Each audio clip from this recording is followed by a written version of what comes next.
we have a special treat for you live science aficionados. We have Pete Nelson from Animal Planet's Treehouse Masters, and if you're not familiar with it, I don't know what you're doing with your time, but Pete, just in case the folks at home haven't seen your show on Animal Planet, which is now entering its second season, could you explain to them the difference, for instance, between the tree houses that you deal with and maybe the ones that they're familiar with, just a couple planks thrown down with some nails sticking out of it?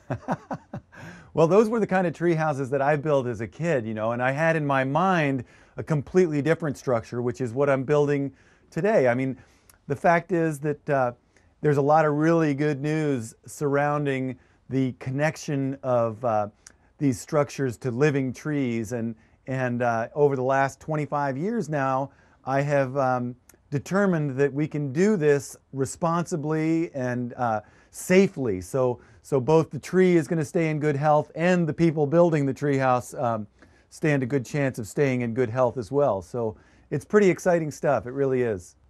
Now, tell me why people approach you. I mean, a lot of these people, in fact, I should probably point out that I've watched your show a bunch of times. I've actually taken to writing down my own little plans for, oh, someday my treehouse is going to have this in it. But I sometimes feel like it's a bit of a rich boys club, that people with too much money on their hands want to build a treehouse, but that's not necessarily the case. You've done treehouses to various budgets. Yeah. But why do these people approach you, no matter what their budget is?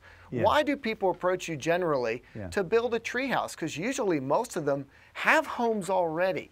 That's very true, and I think it's about, sort of, it's a nostalgic thing perhaps. I mean, there's also, I think, a very strong sentiment in the society to get back into the woods. There's been a lot of time spent indoors lately, and with all the electronics that we've got taking all of our time, our computers, our games, it's awfully comfortable to be in your living room or in your den, and I think that there's been a sort of a pent-up demand to get back into the woods, and tree houses are a way to do that. And I mean, they represent so much. I mean, if it's a return to, a childhood thing, a sentimental value, or just a straight up understanding that, you need to get back into the woods and experience that nature firsthand. And so it's been a really lovely trend.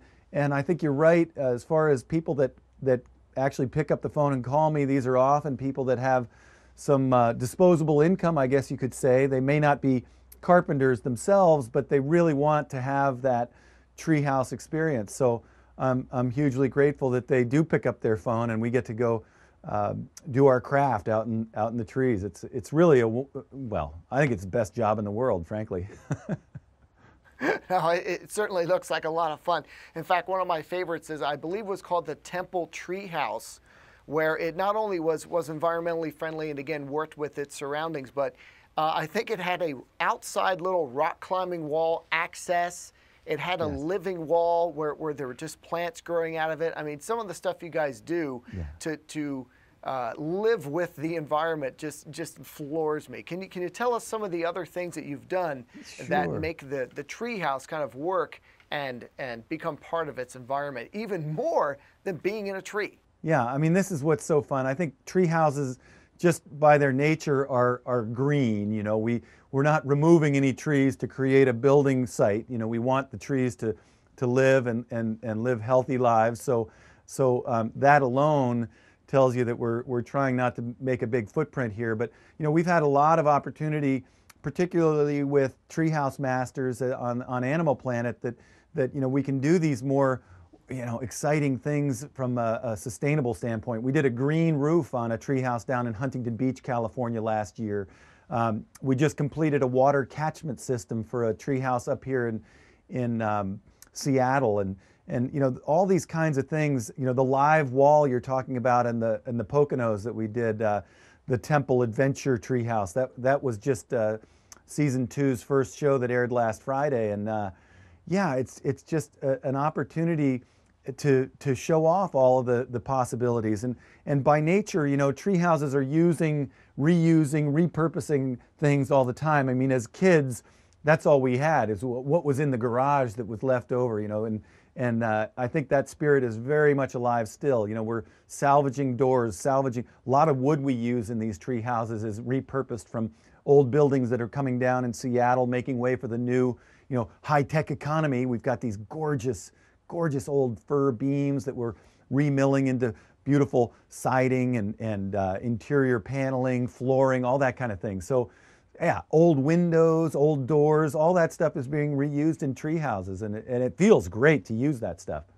Now, some of them get pretty extravagant. Do you know of any of these folks that actually use their treehouse as their house, as like their first home? Have any of them been that way? Yeah, it's, you know, as a matter of fact, season 2, we've got a treehouse that we built for this young lady in Northern California.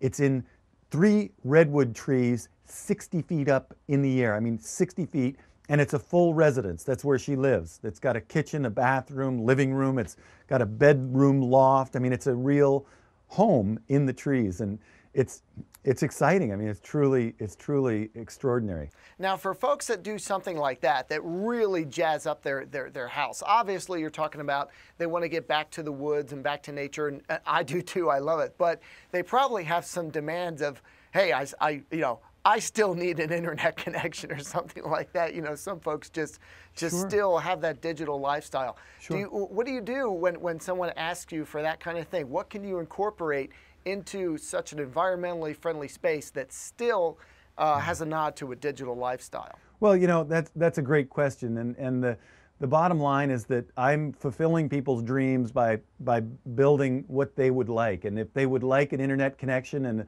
you know, a big flat screen television, you know, I'm there to help them make that happen, and it's easily done. I mean, we put plumbing in these tree houses, and that is a great question. How do you do that?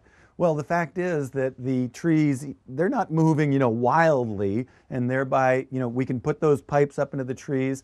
You might have some issues with freezing, so you've got to be careful about that, and there are ways to insulate the pipes so that they don't freeze, but really you can do anything you can dream up in a treehouse. I mean, it is that way, and internet connections, that kind of thing, not a problem. So I think you know, most people are using these structures as a way to disconnect from everyday life. I mean, that is what seems to be the biggest trend. And you know, we may have a primary house on the property that you know is the main house, and then out in the backyard there's the little nature pod. You know, we really are putting people back in the woods, and some people like to disconnect out there altogether.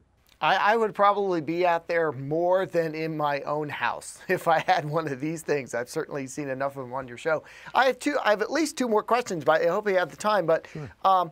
You had mentioned, you know, you want to be as environmentally friendly as possible, and that these are living trees.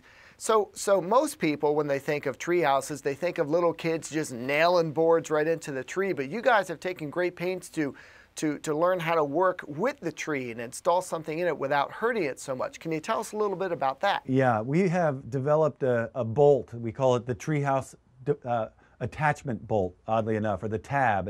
And this is a pretty good sized bolt. It's about, the size of a soda can that goes into the tree, into the heartwood of the tree. And it's got a little more of a coarse thread on it behind it.